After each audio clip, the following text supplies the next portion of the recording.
Rabbil Alamin. Wassalatu wassalamu ala ashrafil anbiya wal mursalin wa ala alihi wa sahbihi ajma'in. Subhanaka la ilma lana illa ma 'allamtana innaka antal alimul hakim. Rabbi shrah li sadri wa yassir li amri wahlul 'uqdatam min lisani yafqahu qawli. Amma ba'd. Pengurusi Tuan Imam Malai Jawatan Kuasa, tuan-tuan muslimin muslimat yang dirahmati oleh Allah Subhanahu Wa Taala, pertamanya kita panjatkan kesyukuran kita kepada Allah Subhanahu Wa Taala kerana dengan limpah rahmatnya Allah Subhanahu Wa Taala beri kita sama-sama peluang untuk menyambung balik kuliah kita yang setelah lama tertangguh. Tengok doktor berkeluar kitab macam berdebu-debu dah. Lama dah. Kes surau pun lama tak buka kan. Tuan-tuan pun kuliah, saya rasa insya-Allah lah pada ni kita doa pada Allah supaya rangkaian COVID tu dah putus dan hilang, dan perkembangan yang sangat positif kita tengok dalam negara pun angka tak banyak dah. Walaupun seluruh dunia mencanak naik nombor, di Amerika di rata-rata lah, disebabkan ketegaknya ramai orang ketegak kat dunia luar tu. Jadi kita ni jenis mujak dengar cakap ni, alhamdulillah lah. PKP pun tak keluar rumah, semua duduk diam je. Jadi alhamdulillah jumlah yang sakit pun dah kurang, dan kita doa pada Allah, Allah pelihara kita, dan siapa-siapa yang sakit tu kita doa supaya Allah sembuhkan dia lah, insya-Allah. Ala kulli halnya kita kena terima satu hakikat bahawa kita kemungkinan terpaksa teruskan kehidupan bersama dengan COVID ni lah. Bawa sekali dia jalan ke mana tahu. Ada benda-benda norma baru lah. Tak apalah, ala kulli halnya kita jalan dan kita doa, teruskan doa pada Allah. Saya agak-agak, saya ingat kita berhenti di hadis 13. Kau betul doktor? Betul tak? Saya bagi tahu kat tuan-tuan tentang beberapa jenis syafaat yang ada di dalam Islam ini. Kita ulang balik hadis ini, hadis yang ke-13.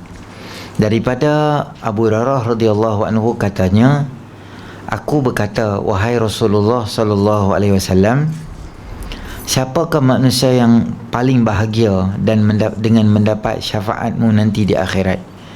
Maka berkata Rasulullah sallallahu alaihi wasallam, demi sesungguhnya aku telah menyangka bahawa wahai Abu Hurairah, tiada bertanya pada aku tentang hadis ini oleh seseorang yang pertama sebelum daripada engkau, kerana aku lihat daripada kelobaan engkau untuk mengetahui hadis.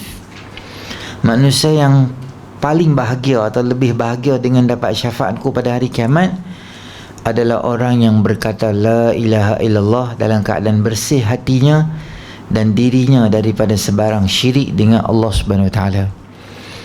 Hadis ini apabila Sayyidina Abu Hurairah radhiyallahu anhu riwayatkan dekat kita dan sebut pada kita dan menunjukkan pada kita bahawa jawapan yang disebut oleh Nabi SAW bukanlah khusus kepada Sayyidina Abu Hurairah sahaja. Siapa sahaja pun layak mendapat kita katakan sijil syafaat tu, kerana Nabi SAW tak fokus jawapan hanya yang mampu dibuat oleh Abu Hurairah sahaja. Nabi umumkan benda tu. Maknanya kalaulah Nabi kata siapa boleh hafal hadis puluhan ribu dia saja dapat syafaat aku, mungkin kita ni terlepas peluang yang besar sebab kita tak ada hafal hadis banyak macam tu. Adalah hafal 1-2 hadis macam tu. Itu khusus kepada Sayyidina Abu Hurairah. Tetapi hadis ini Nabi SAW buka satu ruang yang sangat besar supaya siapa sahaja yang buat benda yang Nabi cakap ni, dia layak untuk mendapat syafaat baginda Nabi SAW. Baik, syafaat-syafaat ni adalah recommendation, macam kita katakan pertolongan daripada baginda Rasul SAW. Di akhirat nanti tuan-tuan ada satu syafaat yang paling besar yang dinamakan dia sebagai syafa'atul uzma. Syafa'atul uzma ni adalah syafaat yang paling hebat dan besar. Di mana akan berlaku benda ni? Di mahsyar. Ketika manusia duduk di padang mahsyar yang tersangat lama, maka manusia dalam keadaan kelang kabut dan huru-hara, maka saya cerita kat tuan-tuan, mereka akan jumpa dengan beberapa orang para nabi. kesemua Nabi-Nabi itu adalah termasuk dalam golongan ulul azmi. Antaranya jumpa Nabi Allah Ibrahim AS, antaranya jumpa Nabi Allah Musa AS, jumpa Nabi Allah Isa AS. Dan masing-masing tu tak berani nak bagi jawapan. Kami takut Allah marah sangat hari ni. Adalah baik hampa pergi jumpa Nabi lain. Mereka pergi jumpa Nabi Ibrahim, apa kata, aku pun ada risau juga, ada satu dua benda aku buat aku rasa macam tak selesa. Nabi Adam kata, aku pun pernah buat satu benda, aku pernah makan, aku takut Allah marah kat aku. Nabi Musa kata, aku pernah tampak satu qibti mati dia, aku takut kesalahan itu dia menghantui aku tak berani nak, bahasa kita nak selotok dengan Allah tu tak berani. Hampa pergi jumpa Nabi SAW. Maka ramai-ramai penduduk mahsyar itu akan jumpa Nabi SAW, dan Nabi akan sujud dengan terlalu lama. Maka melihat sujudnya Nabi terlalu lama, kemarahan atau kemurkaan Allah tu akan sedikit reda, dan Allah akan tanya, wahai Muhammad, bangun, sal tu'ti, sal u'ti, tanyalah, aku akan beri pada kamu. Nak apa? Wahai Allah, cepatkan hisab supaya proses hisab tu berjalan. Sekarang bila tak jalan, penduduk mahsyar dalam keadaan panas, tak berpakaian, berpeluh, matahari atas kepala sejengkai, dan lapar, dahaga, mentally torture-nya tu secara tak boleh duduk, susah lah. Sehingga geng-geng mahsyar ni mereka jadi beban. Mereka kata, macam ni lah, neraka pun neraka lah, jadi tak larat lah berdiri tang ni cerita apa pun tak ada. Nak jalan ke, tak mau jalan ke, semua orang dalam keadaan yang sangat menakutkan dan leceh dan susah, dan banyak benda yang tak best. Ketika itu kan kita mengaji, ada 7 golongan yang dapat naungan arasy Allah Ta'ala. Antaranya orang yang bertemu dan berpisah kerana Allah Ta'ala. Moga-moga kehadiran kita setiap malam macam ni, bertemu dan berpisah kerana Allah Ta'ala. Allah akan beri naungan esok nanti di akhirat di dalam arasy Allah Subhanahu Wa Ta'ala. Amin ya Rabbal Alamin. Tapi betul niat lah. Yang kita kata, malam ni sempoi ada nasi Arab ke apa, aku main lapar lah ni, contoh. Ataupun kita main sebab apa? Ada setengah tempat dia main disebabkan cucu bising kat rumah. Dan PKP lah contoh kan, cucu semua main rumah apa semua lah, sekolah semua tak start lagi, mereka maghrib sampai isyak ni kebun ke bawah, baling kat tu, baling kat ni, hak adik dia lompat atas kepala Tok Wan dia ni ambil kertas lukis conteng sampai ke dinding gitu, dia ni lipat buat origami lah, macam-macam benda jadi serabut. Tok Wan kata, semua kepala otak aku, main aku duduk masjid relax sikit. Dia main dengan niat supaya hilang serabut dia. Maka yang ni tak dapat pahala bertemu dan berpisah kerana Allah. Ada orang main sebab aircon rumah dia rosak. Ada orang cari controller tak jumpa pada petang tadi, geram aku, dia kata biar aku pergi surau sejuk sikit. Dia pun main duduk. Tujuan dia apa? Supaya tak panas sangat. Dia tak dapat lah benda tu. Kita jangan niat untuk sejuk, kita niat kerana Allah. Dapat dah sejuk? Dapat. Jangan kita niat sebab cucu kita bising. Kita main sebab nak dengar majlis ilmu. Dalam masa yang sama, mungkinlah kita boleh rest sikit daripada kerenah cucu tu. Biasalah Tok Wan kan. Jadi kita perbetul niat kita. Dan dalam keadaan kelang kabut dan huru hara tu, ada beberapa orang yang dia akan mampu mendapat syafaat baginda Rasul sallallahu alaihi wasallam. Syafaat ni tuan-tuan, kita kata dia pintu terakhir untuk selamatkan kita di akhirat. Ada orang dia hidup kat dunia ni, dia buat baik, dia mati pun dia jadi orang baik. Ada orang dia hidup kat dunia ni, dia jahat sampai dia mati, dia tak sempat taubat, tapi dia Islam lah, dia tak syirik ke Allah, dia Islam, tapi Islam yang asi, yang derhaka dengan Allah.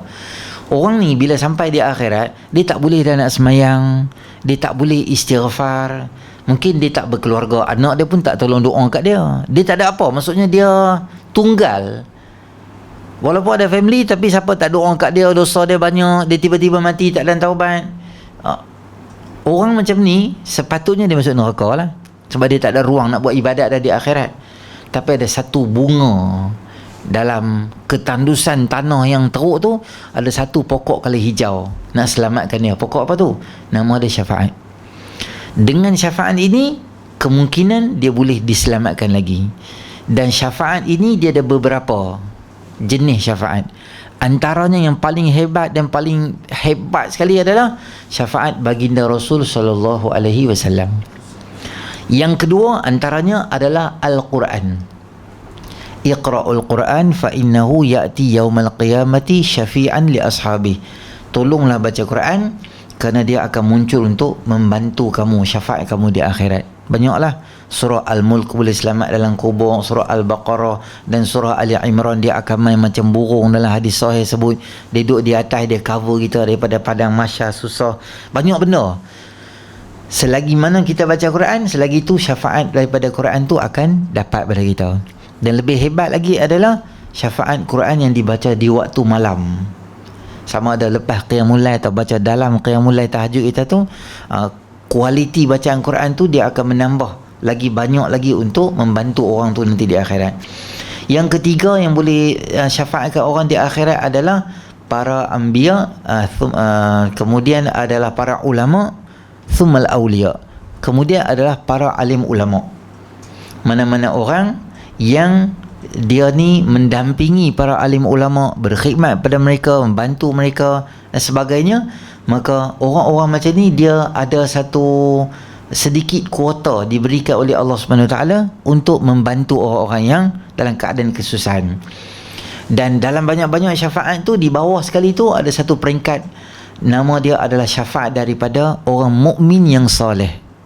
Hadis tu adalah riwayat Imam Muslim, menyebut pada kita tentang orang Muslim yang baik, dia mampu untuk menyelamatkan seseorang itu nanti di akhirat.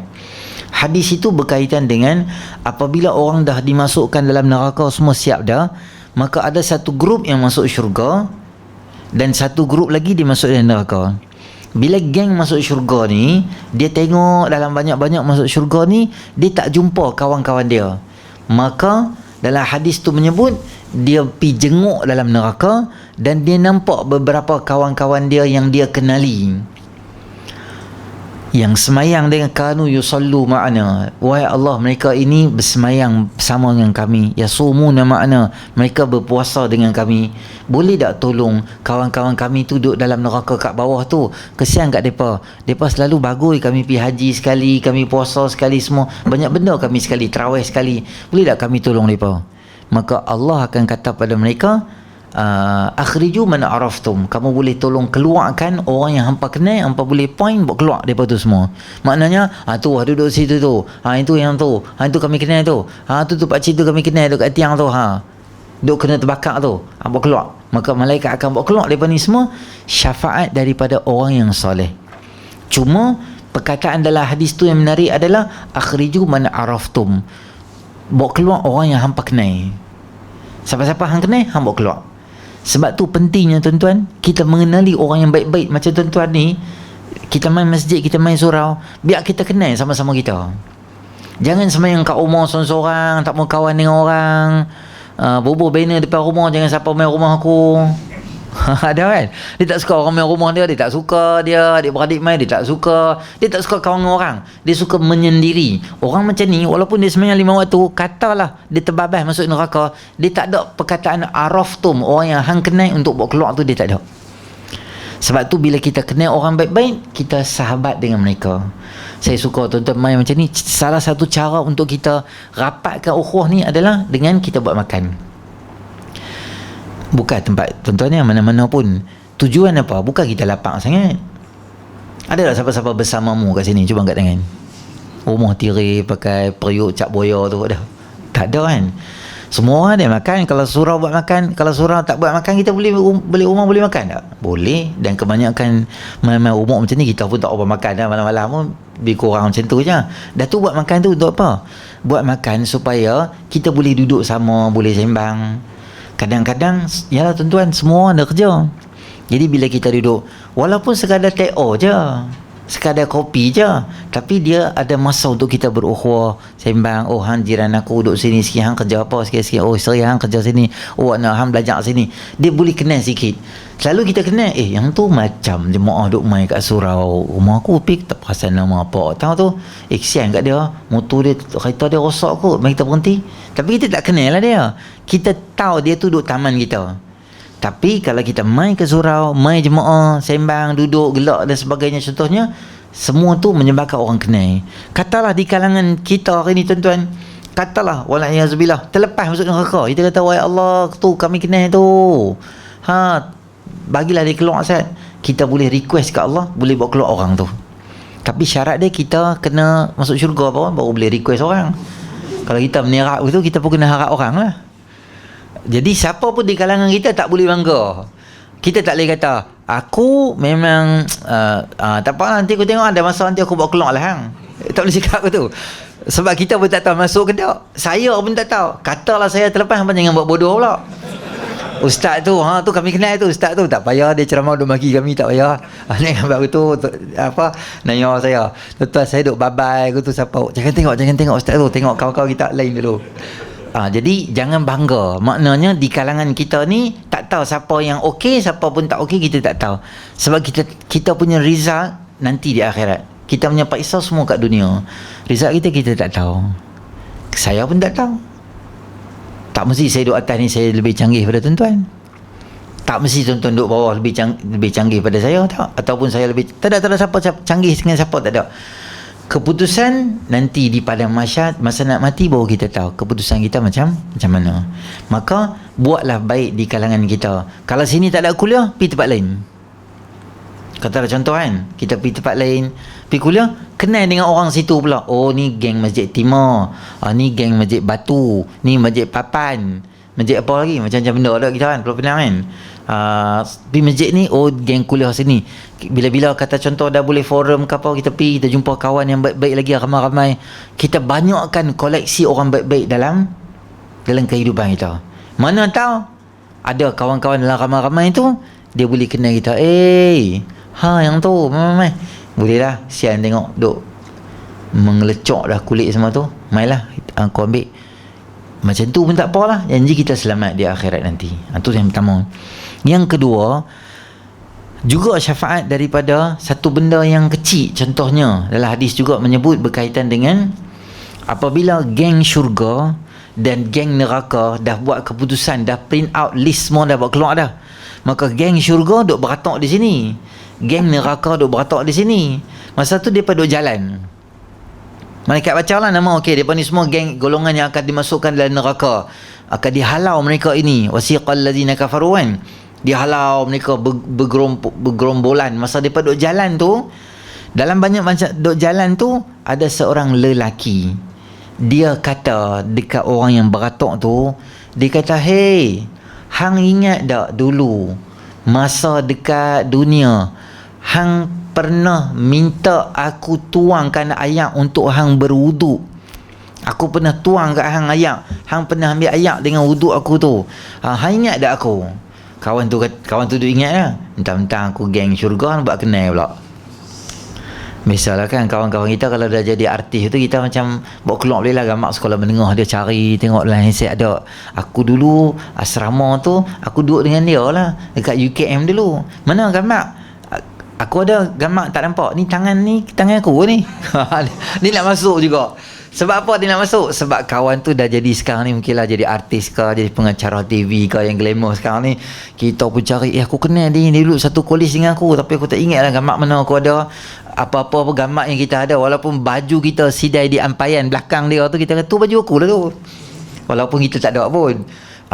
Lelaki tadi ni dia tak ingat lah macam tu. Dia kata mentang-mentang aku ahli syurga, apa semua pakai kenal aku pula, ni aku malas ni. Kawan tu ingat, dia kata adalah betul lah, hang pernah tuang kat aku lah kat dunia, aku macam pasan lah muka hang. Maka dia kata, tolonglah aku, bagi tahu dekat Allah, syafaatkan aku. Maka kawan tadi tu dia kata, wahai Allah, kawan tu dia pernah tolong aku, boleh tak tolong selamatkan dia? Dia tengah jalan ni, tengah-tengah on the way nak pi, malaikat pegang dia, malaikat tarik dia duduk dalam list syurga. Allah, tuan-tuan boleh bayang tak manusia tu bertuah macam mana. Satu lagi manusia, dia kata, hang ingat tak aku pernah tuang kat hang air satu ketika dulu? Aku pernah tuangkan air dekat hang satu ketika dulu. Kawan tu kata, betul lah. Dia tu pun antara orang yang masuk dalam list, duduk dalam manusia golongan yang terselamat daripada api neraka Allah Ta'ala. Allah, tuan-tuan tengok pentingnya buat baik dengan orang yang soleh. Bukan dia buat apa, mungkin dia tu nak ambil wudu, dia tolong tuang air. Sebab apa? Masa tu banjir, pusat pemindahan banjir, Kawan tu nak ambil wudu, kita ada mineral. Okey, aku tuangkan hang wudu, hang tuangkan aku wudu. Ayak pula. Ataupun aku tuangkan hang ayak. Tuang ayak bagi ke orang. Pahala berlambak lah tuan-tuan ni. Lepas ni berebut pula tuang ayak kat ustaz. Sebab tu tuan-tuan tengok di Mekah, di masa nak pergi umrah kan, tuan-tuan tengok macam mana orang berebut-rebut cari pahala. Kira maksudnya bagi orang baik-baik ni minum ayak. Dia duduk di Zam-Zam tu, dia duduk di bawah, lepas semayang, dia duduk di situ. Orang kan berebut nak ambil ayak, dia ambil cawan, dia tak tengok siapa ada kat atas. Dia tuang ayak, dia suruh kat atas. Dia tuang ayak, dia suruh kat atas. Kerja dia yang tu setengah jam dia duduk tang tu. Sampai tak ada orang baru dia minum pula. Tuan-tuan boleh bayang nak belakang tu tak tahu siapa dia. Wali Allah ke? Mungkin dia tu dah mengajar dekat madrasah kat Pakistan dah 20 tahun mengajar Sahih Bukhari dah, macam orang yang hebat, orang alim ke, ataupun dia tu orang biasa tapi dia rapat dengan Allah ke, kita tak tahu. Bagi Allah banyaknya pahala. Saya bawa jemaah pergi umrah, saya cakap macam ni tuan-tuan, berhenti di Jabal Rahmah, kan ada lori jual ayak tu, pakat berebut beli ayak. Tak apa ustaz, kami nak beli kotak ni, kami beli kotak ni, bagi ayak kat jemaah, bagi ayak kat jemaah. Tuan-tuan biar haji, tuan-tuan tengok macam mana dia buat sabil. Lori panjang tu, orang-orang kaya Saudi tu dia akan ambil peluang cari pahala besar. Kontainer 24 tayar tu, lori besar tu, mereka akan duduk di atas kontainer tu. Ada seorang tu dia ambil kartun ayak tu, dia baling kat atas. Kawan tu akan perlaikan ayak kotak tu, dia baling sabilillah, sabil dia baling. Siapa tinggi untung lah. Saya taklah rendah kan, boleh jugalah, tapi lawan dengan Pakistan rendah lah kita. Tapi mana-mana lori tu boleh lah kita dapat kat kawan-kawan rendah tu, bagi kat dia, tolong bagi kat dia. Dia bagilah sabilillah sampai habis ayak dalam kontainer dia puluh ratus ribu tu, bagi kat orang. Berapa dia bagi ayak kat orang? Sebab dia tahu hadis pahala kelebihan bagi minum dekat orang. Kemungkinan tak tahu dalam ramai-ramai itu siapa yang akan dapat minum daripada dia tu, orang soleh ke, orang baik ke, nanti dia akan bantu dia di akhirat. Sebab tu kalau tuan-tuan tengok ada program apa-apa, contoh ada orang dia bijak sana, dia buat apa? Dia wakafkan ni apa, ayak tu dekat misi ayak tu dekat tahfiz lah, dekat surau lah, kat masjid lah. Dulu saya ada di Jordan, masa tu tak ada mineral water ni, apa mesin tekan ni tak ada. Mereka beli ayak kotak ni, mineral macam ni tapi hak jenis cup ni punya banyak kat belakang masjid tu. Saya tengok beratus kotak. Saya tanya tu imam tu, sebab apa ada banyak sangat mineral? Dia kata aku tak tahu nak buat macam mana, tiap-tiap minggu orang hantar. Jadi orang yang letih sembahyang Jumaat, dia akan minum. Sembahyang Jumaat tu dia letih minum. Dia minum tu ayak tu. Allah pandainya dia cari pahala. Orang sembahyang Jumaat letih-letih, sekarang kita wakafkan apa water cooler, jadi orang duk minum selama mana orang minum, lagi itulah pahala besar Allah akan bagi kat kita. Dulu versi macam tu lah mineral water. Ada program-program apa-apa sekolah, contohlah anak-anak kita sekolah kan, hari sukan ke apa-apa, berapa betul nak? Lebih kurang 200. Tak apalah, saya bagilah. Alah, bukan mahal mana pun. Satu kotak tu berapa? Hantar bagi 200, bagi 100. Tak apalah, saya sponsor mineral water lah untuk hari sukan tahun ni, untuk anak saya pi lawan takraw tahun ni. Berapa orang dalam grup takraw tu? Okey, tak apa, saya sponsor 2 ayak mineral besar tu, bagi mereka ni minum ayak dalam jalanan. Budak tu tak ramai lah, 10, 11, 12 orang je takraw. Tapi Allah bagi pahala yang sangat besar. Dia pandai cari pahala. Dia cari pahala tang ayak je. Yang lebih canggih lagi, tuan-tuan bayar bil karin surau ayak, bil ayak. Cari surau mana-mana kat sekitar kita ni, kita kata dia hang apa daftar bil online, tiap-tiap bulan hang email kat aku bil tu, aku bayar.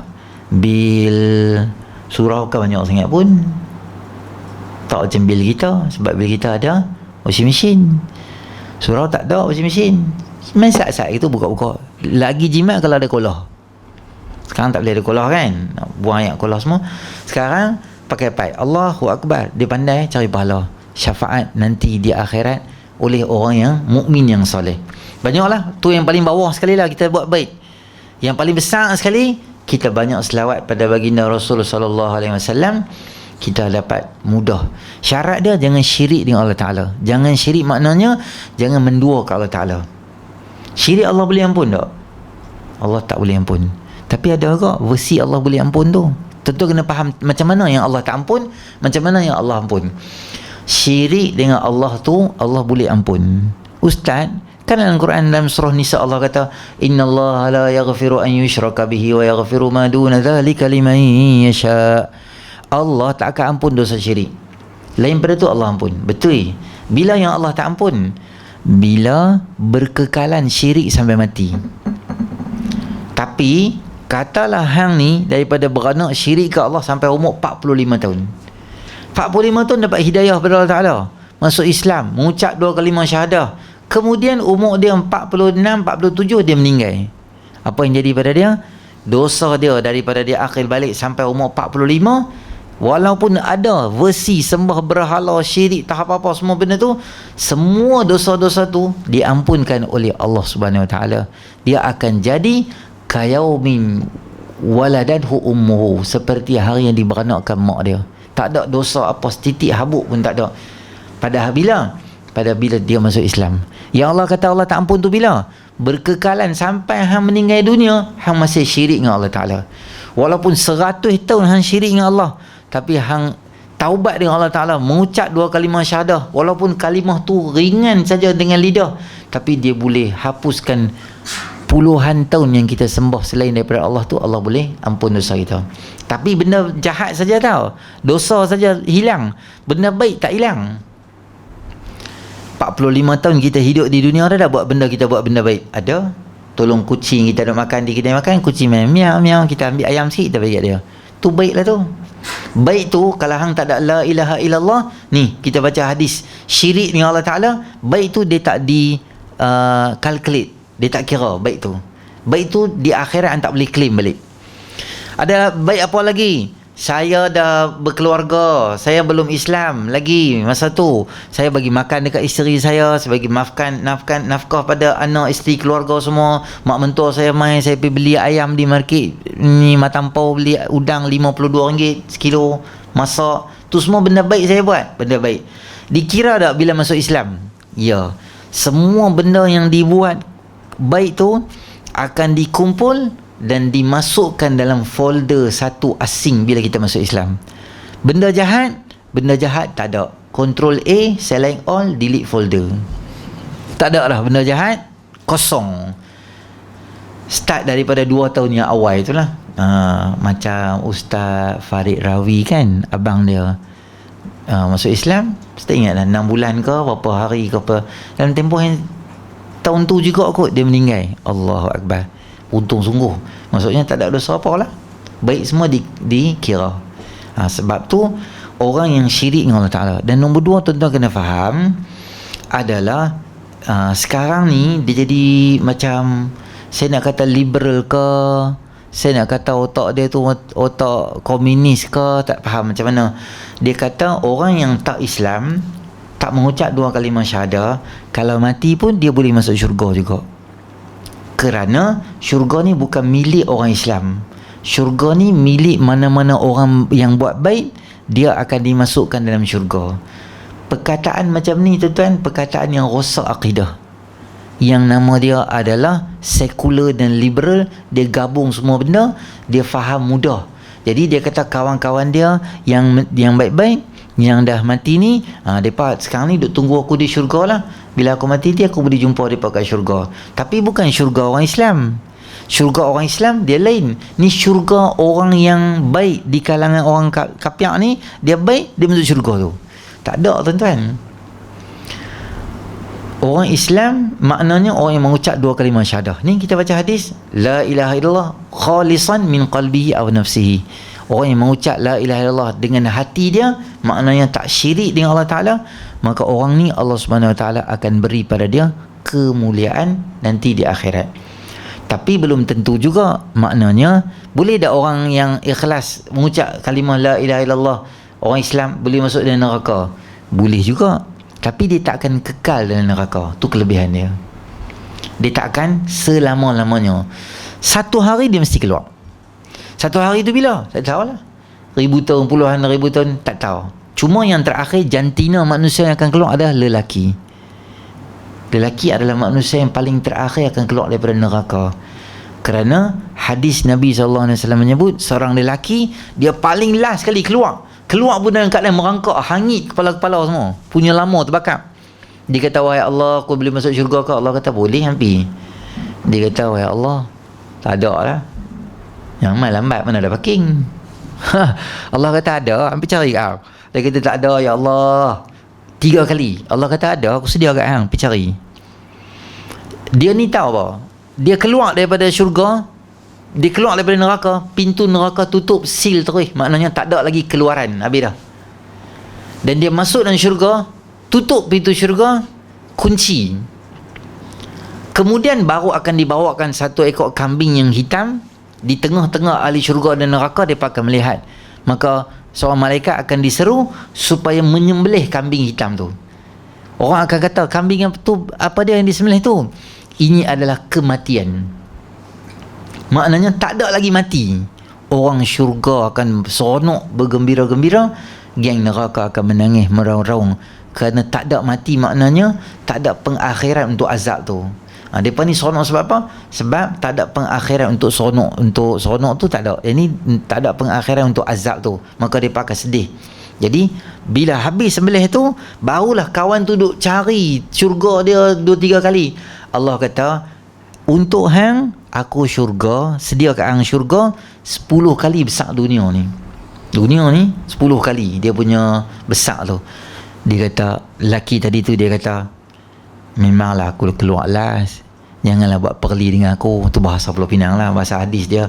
Adakah kamu mengingat aku wahai Allah? Maksudnya, iyalah aku tak ada. Orang ni mungkin dia tak pernah sembahyang, tak pernah buat baik apa, dia cuma ada la ilaha illallah dalam diri dia. Takkanlah aku dapat syurga besar tu. Bagi dia, tak payah dapat apa, aku boleh duduk di hujung syurga pun cukup, janji aku tak terbakar. Aku puluhan tahun aku terbakar, aku tak payah apa, aku duduk dalam tu, duduk saja, bagi aku minum air bila-bila, macam tu je. Tak sangka dia dapat macam tu. Tu untuk siapa? Satu bro yang tak pernah buat apa pun, dia hanya adalah ilallah sahaja. Untuk tuntut hak mai duduk maghrib isyak ni, tuan-tuan jangan tanya lah, tak apa, bidadari naik kuda lah, apa terbang apa tu, macam-macam boleh lagi. Dia tak ada istilah syurga untuk orang kafir, tak ada. Allah tak kesian kau, kesian kat orang kafir ke orang beriman nanti dia duduk terbakar dalam syurga. Padan di situ dia main versi padan. Fadhuqul azaba bima kuntum taksibun, rasakan azab disebabkan apa yang kamu kerjakan. Tu bahasa Kuala Lumpur. Bahasa kita matampo padan muka hang. Hang cari pasal kan, hang dapat lah hang. Macam tu bahasa dia. Allah tak kesian kat kita ke? Allah buat neraka semua nak azab kita? Neraka bukan nak cipta untuk azab kita. Dah tu cipta untuk takutkan kita. Yang habis masuk buat apa? Polis buat penjara. Boleh kita kata polis jahat? Polis memang jahat. Awak, polis lah buat penjara. Sebab apa polis jahat pula? Penjara bukan nak jumpa semua orang tengah jalan masuk dalam penjara. Dah tu dia boh je, kalau hang salah baru dia boh. Kalau penjara tu bagi takut, tak takut buat juga jahat, masuk penjara. Neraka tu bukan nak bagi takut, nak buat apa? Bukan nak bagi azab, nak bagi takut je. Dah hang buat je kok, hang buat masuk lah.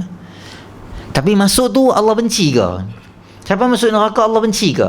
Orang Islam yang masuk neraka bukan Allah benci, Allah nak cuci. Anak kita umur setahun 2 tahun, anak kita umur 2 tahun lah, pakai pampers lagi, dia berak. Anak kita berak dalam pampers, kita buat apa? Buka tong sampah, lempak dia. Cuci lah, cuci dia dulu, lepas tu baru kita sayang dia. Macam tu lah. Dosa tu dia karat yang ada kat jiwa kita. Orang nak masuk syurga tu dia kena bersih. Jadi satu-satu jalan nak bersih hang punya dosa, hang kena duduk sat dalam neraka tu, cuci balik. Tapi nama je duduk sat. Satu semayang yang tak semayang kena duduk dalam neraka puluhan ribu tahun. Sehari di dunia, 1000 tahun di akhirat. Dia punya sat tu dia luar biasa lah. Maka syafaat Nabi SAW dia main dalam versi. Tadi ada banyak syafaat. Dan syafaat Nabi SAW ni dia ada beberapa. Satu, nak tolong orang yang ahlul kabair, orang yang buat dosa besar. Syafaati li ahlil kabair min ummati. Syafaat aku adalah untuk orang yang ahli buat dosa besar di kalangan umat aku. Maknanya orang tu terlibat dengan zina, terlibat dengan mencuri, terlibat dengan apa, dia boleh mendapat syafaat baginda Nabi SAW. Siapa dia? Tak tahulah. Kira dia buat baik apa-apa, Nabi boleh select dia untuk syafaat dia. Makna dia apa? Memang confirm muka cop masuk neraka. Tapi Nabi dengan syafaat, Nabi boleh padam cop tu, boleh masuk, ambil dalam syurga. Jangan kita kata, kalau macam tu buat dosa lah. Sebab apa? Sebab kita tak tahu adakah kita terpilih ke tak. Nabi mau kata tengok kita, tak tahu tengok. Jumpa Nabi ke tak pun tak tahu. Maka terus buat benda baik, jangan buat benda jahat. Jadi ahli kabair ada ruang untuk dapat syafaat. Yang kedua, syafaat untuk kurangkan azab. Contoh, orang tu duduk neraka 10,000 tahun. Syafaat Nabi SAW boleh reduce jadi 5,000 tahun sahaja. Dia tak lama. Maksudnya tak lama sampai 10,000 tahun lah. Contohnya. Maknanya dia boleh kurang azab. Yang ketiga adalah untuk orang yang duduk di tengah-tengah, yang kita sebut sebagai Ashabul A'raf. Ashabul A'raf ni, dia tak ke sini, dia tak ke sini. Dia border. Jahat pun sama banyak, baik pun sama banyak. Nabi akan tolong mereka ni untuk masuk dalam syurga. Dan yang keempat, bentuk syafaat Nabi SAW adalah untuk memberi kemuliaan pada orang yang dah masuk dalam syurga. Hang masuk syurga tingkat 5. Nabi SAW boleh upgrade naik tingkat 6. Kita masuk syurga tingkat 2. Nabi SAW boleh bagi syafaat untuk tambah kemuliaan dan tambah fasiliti lagi dalam syurga kita tu. Yalah, bila duduk hotel mahal sikit, bilik lain sikit, dia dah lah, dia punya kelebihan dia tu. Kalau kita pergi hotel biasa-biasa ke tu, macam tu lah, sabun pun biasa. Tapi kalau pergi hotel yang hebat-hebat ni, korek telinga pun dia bagi, tak korek pun tapi dia bagi. Kosok gigi dia bagi, cungkir gigi dia bagi, macam-macam dia bagi. Jadi fasiliti banyak lah. Sama macam syurga, naik atas lagi hebat lagi. Nabi SAW boleh syafaat. Maka kata Nabi SAW, inna awlan nasibi yaumal qiyamati inna awlan nasibi yaumal qiyamah aktharuhum alayya salatan. Orang yang paling utama nanti aku nak bagi syafaat dia kat akhirat adalah orang yang paling banyak syafaat selawat daripada aku. Dalam banyak-banyak orang, priority diberi kepada orang yang paling banyak selawat. Okey, kamu banyak selawat, mari dulu. Okey, ni mari dulu, memang. Okey, aku tolong dulu. Yang kurang selawat, belakang sikit. Jadi kita, di samping kita semayang, buat baik dan sebagainya, kita carilah ruang juga untuk amalkan sunnah Nabi SAW. Dan dalam masa yang sama, kita banyak selawat kepada baginda Rasul SAW untuk kita dapat kelebihan selawat, kelebihan syafaat kepada baginda Rasul SAW.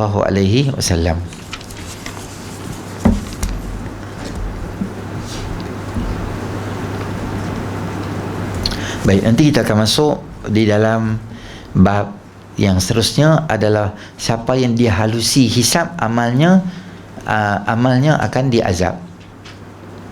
Kita baca hadis tu dulu sementara nak azan kan. Peminat kita macam dah? 53 tak? 5 minit. Boleh kita jalan dulu. Ana Aisyah radhiyallahu anha,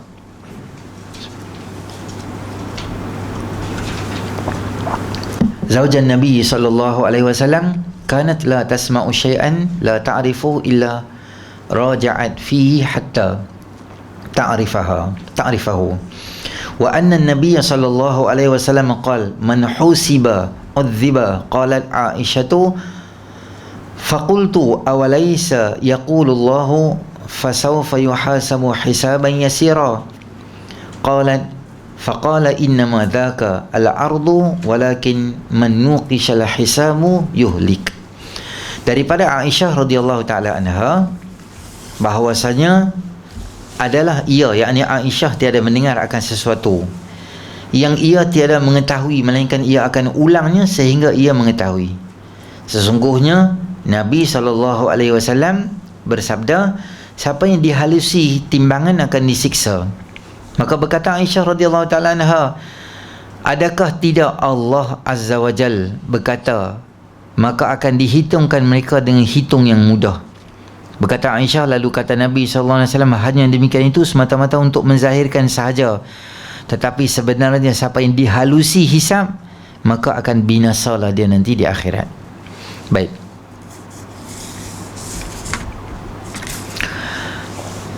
Di akhirat, tuan-tuan, ada satu fasa yang kita akan lalui. Kita lalui fasa pertama adalah fasa yang nama dia adalah alam arwah, kemudian alam rahim, lepas tu dunia, lepas tu kubur, mahsyar, kita ada mizan. Salah satu daripada fasa yang kita akan lalui nama dia adalah mizan, yakni timbangan amal soleh kita. Ketika itu semua benda yang dibuat itu akan ditimbang, dan semua benda tu akan diberi data dan fakta yang tepat. Apa yang kita buat sekian-sekian waktu, apa yang kita zahirkan, apa yang kita sembunyikan, semuanya akan didedahkan satu demi satu. Kata Allah Ta'ala, yauma tublas sarair. Ayat ini apabila para ulama baca, mereka takut sangat. Sebab yauma tublas sarair maknanya pada hari Allah akan dedahkan semua benda yang ditutup oleh manusia. Rahsia-rahsia manusia tu akan didedahkan secara fakta yang tak dapat disangkal oleh siapa sahaja, kerana saksinya tu bukan sekadar CCTV, tetapi jari di tangan sendiri. Dia akan bagi tahu, mata akan cakap, maksudnya mulut yang selama ni cakap, orang lain pula akan bagi tahu. Betul kaki kita. Kita kata, taklah, kaki kita betul, aku yang jalan di situ. Maka memang ketika tu adalah ketika sangat getir dan sangat susah. Dan ini adalah lokasi Nabi SAW akan duduk untuk teman, bantu umat dia. Perjalanan tu dia akan timbang. Jadi kata Nabi SAW, orang, ada jenis orang yang dia ditimbang tu timbang yang mudah. Ada orang yang timbangnya itu adalah timbang dalam keadaan yang sangat teliti. Maka orang yang apabila dirongkai satu-satu dalam keadaan teliti, maka orang tu dia petanda kata dia tu akan terima azab yang besar nanti di akhirat. Orang yang dihisap lebih kurang, ada lebih kurang macam tu dihisap, maka dimudahkan hisap dia. Okey, timbul soalan di sini pula tuan-tuan, tentang orang yang kaya dengan orang yang miskin. Adakah benar orang yang kaya itu akan dihisap lama, orang yang miskin itu akan dihisap sikit? Tak juga. Kerana dulu kita rajin dengar Sayyidina Abdul Rahman bin Auf akan masuk syurga dalam keadaan merangkak-rangkak. Sebab harta dia banyak, jadi dia kena merangkak. Saya pun tak faham, tak tahu daripada mana kita dapat fakta tu. Kerana fakta tu lebih nak menakutkan kita untuk infak fi sabilillah. Sayyidina Abdul Rahman bin Auf, sahabat Nabi SAW yang sangat kaya, juga Sayyidina Uthman radhiyallahu anhu yang sangat kaya. Dia beli telaga. Nabi SAW kata, sejak lepas daripada hari ni, tak ada satu benda boleh susahkan hang nanti di akhirat disebabkan hang belanja ni. Dan ni'mal malu salih fi yadis salih. Kata Nabi SAW kepada Sayyidina Uthman, sebaik-baik harta yang baik berada di tangan orang yang baik. Maknanya ada orang kaya tapi dia guna kekayaannya untuk kebaikan, maka orang ni akan dimudahkan hisap nanti di akhirat. Kerana dia banyak benda, tapi hitungan dia tu cepat. Dia banyak derma, banyak infak fi sabilillah, dia gunakan benda tu ke arah kebaikan. Tetapi walaupun hang miskin, susah, tapi banyak benda-benda tak betul yang ada dalam hidup kita, maka akan disusahkan juga. Kaya miskin tak kisah, banyak atau sikit barang tak kisah, tapi benda tu diguna ke arah kebaikan, diguna ke arah kemuliaan, maka akan membantu dia nanti di akhirat. Kalau tuan-tuan nak kira kaya, macam contoh Ustaz Abid Liu contoh kan, ada bisnes yang tu yang ni apa semua, tapi dalam masa yang sama menggunakan harta tu ke arah kebaikan, bantu orang, tolong orang dan sebagainya. Siapa-siapalah kita lihat, maka dia akan memudahkan orang. Macam kita check up lah tuan-tuan dekat airport. Kalau kita jalan, bag ni ada apa? Ada makanan, ada tak apa, scan bunyi. Bila bunyi dia ditanya lah ada makanan apa, ada besi apa-apa kan? Dia tak ada apa. Tak ada apa. Encik mai tunggu tepi sini Ustaz. Buka beg, kita nak cek satu-satu. Bila cek satu-satu jadi masalah. Dia tak akan biar saja. Satu dia akan rongkai. Tapi kalau tak ada masalah apa, macam kita jalan lah. Jalan-jalan tak bunyi bawah, dia tak lepas. Tapi dia bunyi je, duduk tepi Ustaz. Mungkin tali pinggang, mungkin jam, mungkin ada lah benda-benda yang nak kena selesaikan tu. Maka lebih pegawai tu lebih teliti soalan tanya dekat kita, daripada mana apa semua, sebab apa mai sini bawa barang ni semua. Maka maksudnya dia akan ambil masa yang panjang untuk selesaikan satu masalah. Hisab ni okey, kita azan dululah.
أشهد أن لا إله إلا الله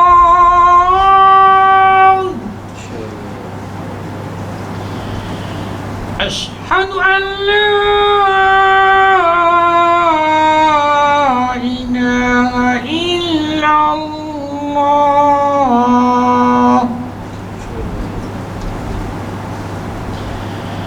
أشهد أن محمدا رسول الله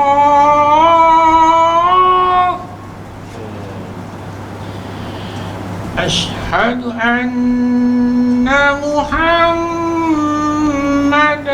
رسول الله حي على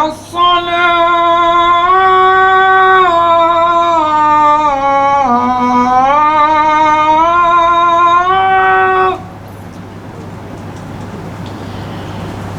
حي على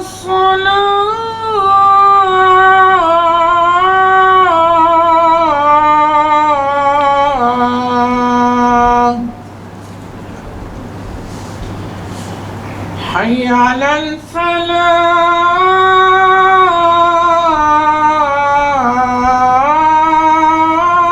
الفلاح حي على الفلاح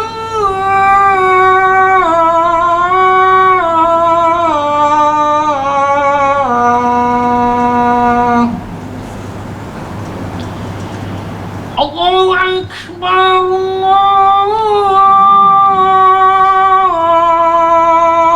الله أكبر لا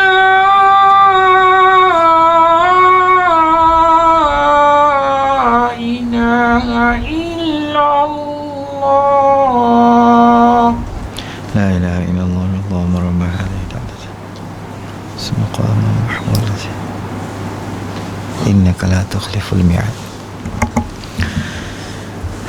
Jadi insya-Allah tuan-tuan, nanti bulan depan dengan izin Allah SWT kita akan cerita lebih detail sikit apa yang akan berlaku daripada awal sampai habis proses hisab tu macam mana, dan orang yang mudah dan orang yang diringankan hisab tu macam mana, dan orang yang disusahkan hisab tu macam mana, orang Islam jadi macam mana, dan orang munafik dan orang kafir tu jadi macam mana keadaan hisab dia tu, insya-Allah.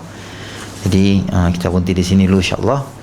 Yang baik pada Allah SWT, yang kurang sempurna tu adalah kelemahan saya sendiri. A'udzubillahi minasyaitanir rajim. Bismillahirrahmanirrahim. Alhamdulillahirabbil alamin. Wassalatu wassalamu ala asyrafil anbiya'i wal mursalin wa ala alihi washabihi ajma'in. Allahumma anfa'na bima 'allamtana wa 'allimna ma yanfa'una wa zidna ilman. Rabbana atina fid dunya hasanah fil akhirati hasanatan wa qina 'adzaban nar. Sallallahu ala sayyidina Muhammadin nabiyil ummi wa ala alihi washabihi ajma'in. Alhamdulillahirabbil alamin.